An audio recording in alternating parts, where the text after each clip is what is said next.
Hey Maria, this I'm on chapter 23. I really had the book. Talent is Overrated by Jeff Colvin, a Malcolm Gladwell examination of what really separates world class performers from everyone else. At last, it was not about performance enhancing drugs. It was one of those feel good psychology narratives that try to make mortals feel a bit closer in potential to their sporting heroes. A nice idea with a nonsense thesis. I really did believe in the commencement of a shared book too. Is there a better way to spark conversation, discover some common bond with someone new? But after that bit of sincerity, I told her a tall one that I've been hired by a divorcee troubled by what her ex-husband was doing with their teenage son, a budding baseball prospect. I stopped by the clinic in the hopes of catching father and son in the waiting room. That kid she called Alice Nestor had been he been going there for long. She shrugged. A few months maybe. She asked if I was sure. I wasn't a reporter. They had some problems in the past. Journalists poking around trying to catch athletes procuring drugs. I promised her I wasn't. Showed her my card, shared a bit about my private eye business. Always lie with a side of truth. She started to open up a bit. Her name was Tasha, a New Orleans native. She had settled in South Florida after college. She'd been with Bio Vita for a few years now, and she knew damn well what they were up to. Not that it bothered her much. The way she saw it, sports were a dirty business all around. But the signs of aging fascinate her. Her grandma used to moan that she was sick and tired of being sick and tired. After racing her way through a nursing degree at LSU on a track scholarship, Tasha learned about the boom in integrative and medicine practice down here. She headed over the Gulf and found work with Dr. Lip Clinic. How you like him? I asked. Her doctor, he's all right. He looks like a little German Santa Claus. She said. Sounds like he got plenty of goodies in his workshop. Ha, they all keep coming back for more. That's for sure. And you don't have a problem with that? I asked. What? His patients? He's making them happy. Bunch of old dudes can't get it up no more. He's helping them out. I don't judge. I'm talking about the younger ones, the ones going to your clinic to cheat. I know who you're talking about, but for the record, I never seen or heard anything myself. Still, if you ain't cheating, you ain't trying. Isn't that American way? Every white boy getting rich up on Wall Street knows that. If some jocks want to pop some pills, get some shots that make them run fast or whatever, I mean, I get it. It's going to upset some people, but there's a lot worse stuff to worry about in this country. You ask me. I got a problem with it, I said. Things are unfair enough without folks cheating to get ahead. Says the privileged white boy, her eyes teased over the rim of her glasses. Privileged, not me. Hey, I didn't say you got money. Maybe you do, maybe you don't. You still a straight white male. No denying that. I waved down the bartender and asked for a bullet. I was informed that it was wine and beer only. He added that there was a pub nearby, Whiskey Wednesdays, if he wasn't mistaken. Already got it penciled in, I told him. Then to Tasha, how you like to join me? A date at a dive with a lion yank, she asked. Be still, my heart. Who's calling it a date? You sure you're not pressed? I'd rather be a cop than a journalist, I told her, and it doesn't get much lower than the boys in blue. Oh, I see, she said. What we got here is a bona fide hater. You go poking around, asking questions, judging like you do, but you say you don't like the folks who you do the same thing. Just different masters is all. Gotta serve somebody, I said. True, too true, honey, too damn true. We clinked our glasses and drained our remains. Held eye contact for a promising beat. Her eyes were wide set and deep brown with lashes so long they couldn't have been real. She fluttered them. So you'll join me, I asked. I didn't say that. No. A fingernail traced around the rim of her glass. So you're not a cop or a reporter, just a pasty snoop with a thing for black girls. Just a book lover that likes a lively conversation, I said. What happened to you next, she asked. Fight with a vampire. She laughed at that so loud and throaty that the rest of the courtyard turned and regarded us. Tell you what, she said. I'm not interested in slammer whiskeys and dive bars. I gotta work tomorrow, but there's a Spanish place I like down the way. If you want, you can join me for some tapas and some sangria. Is a date? No, she said, winking. It's just a nice fellow book lover who wouldn't mind some company. The restaurant was a few blocks down on de Leon, off the Miracle Mile. There was a Lamborghini, a Ferrari, and a Bentley, and a Porsche Courier riding parked curbside in front. Each was polished in a primary color. The entires called the drivers of these things tomato apps. I wanted to keep all four right in front of their overcompensating owners. Tasha saw me looking without approval. You get used to it, she said. Miami's so damn flashy. It used to drive me crazy, now and I just laugh. The place was called Bulla, and despite the douche moo out front, it was a fine looking space of blonde wood and high leather seats. We found two chairs at the mostly full bar. The bartender was a Ronaldo lookalike with comparable vanity. He was long accustomed to charming every lady and less than straight man that he served. He greeted Tasha like he knew her with a hug over the bar and turned to me with a frown.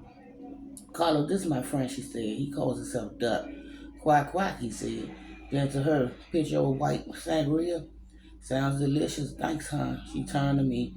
You'll love the sangria here. It's dangerous. Sneaks up on you. Thought you had to work tomorrow. It's early yet. Don't be getting any ideas, Mr. Duck. I'm full of bad ideas, darling. And I almost forgot all the trouble that brought me down here after that. The sun sank in the sky, the day sweater becoming bearable. A breeze passed through the restaurant open doors. The light had that special golden hue seen only in towns surrounded by water. Much in May of the magic hour twilight and the palette of soft colors it brings, but it's the glow that precedes it that is the true seducer. It's the last best promise of the day before the darkness announces itself. It's a time to exhale and to raise a glass and look into the face of beautiful strangers. I was feeling downright poetic, and my hands found its way onto Tasha's thigh. My fingertips rested there, not daring to advance further. She allowed it. She offered a playful smile while we sampled the place. So, what do you have planned for tomorrow? She asked. We'll see. I said, probably sit outside the kid's house, wait till he gets out of school, follow him and his dad, see where they go. How glamorous. Hurry up and wait. That's the job. For a boy who hates cops, you sure sound like a lot like one. Known some cops, have you? Maybe a few. She pushed my hand away. I think somebody getting some bad ideas. I told you I'm full of them. That you did. Now you'll excuse me for a minute. Tasha dabbed at her lips with a knife and placed it on the bar and pushed her chair out. She turned her back to me and I watched her weed through the crowd toward the ladies' room. It was upstairs. With each step, men stole glances at her ascending figure in that green sundress.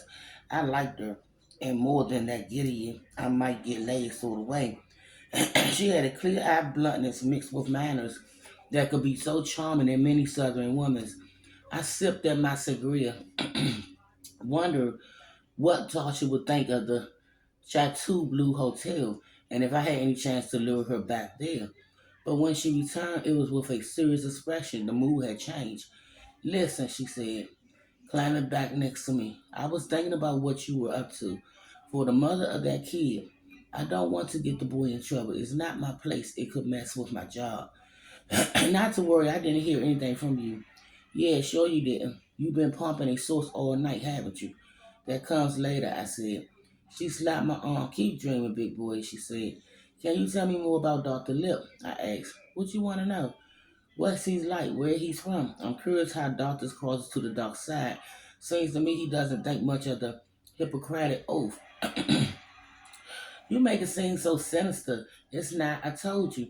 He's good to me. His patients all like him. He just seems like a friendly old German grandpa. Harmless, you know. He's a whole lot better than his partner, I tell you that. Who's that? Dr. James Crowley, a real cracker from up in Jacksonville. So Lip partnered with an American. I don't know if they're 50-50 or what, but it's both of them who runs BioVita. I'm from down south. I can smell a racist a mile away. Even if he smiles and say all the right things and pretends to respect you. Dude's bad news. I try to keep my distance. It's been nice lately. He's been gone for a while. What does he look like? I asked. She raised the eyebrow. What's that got to do with this job of yours? I'm just trying to imagine this lovely fucker. Oh, he think he's lovely, all right.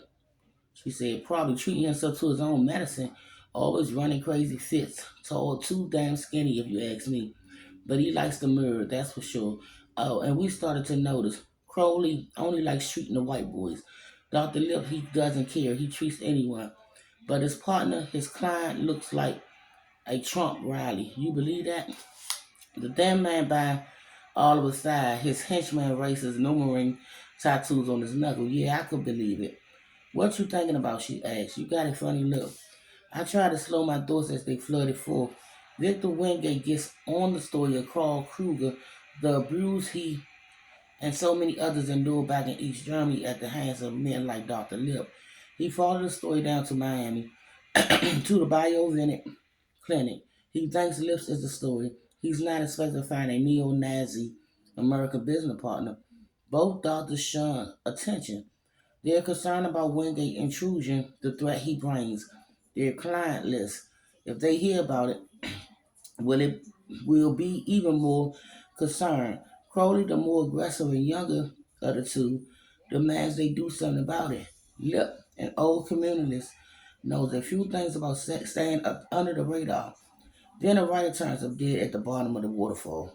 His subject impaled with his own javelin on the floor of his bar. I'm warned a boy is threatened and cast his frame. And then I walked right into their office and chatted up the nurse. I probably put her in more danger too. Damn boy going boy damn boy's going quiet on me, she asked. She said, I'm sorry. A long time ago I did some time for dealing weed inside. I had some problems with some white supremacists. Hearing about a race of fuck like Crowley, it brings back bad memories. My presence beside her might have been based upon a lie, but that part was true. True. My face grew hot. I glumped at the sangria and sucked on a piece of ice. I felt her hand touch my thigh. Felt her watching me. I turned, cupped her warm cheek in my hand, and kissed her lightly. Wait, wait, brushed against her lip. Waited, brushed against her lips to see if she returned it. She did. Tasha wrapped her arms around my waist and pulled me closer. She opened her mouth and breathed me in. I felt her tongue on mine. A shudder went down my spine. When we broke the kiss, we turned together to the bar with fingers raised for the check. It was already placed before us. And I'll be back with chapter 24 about my reactors.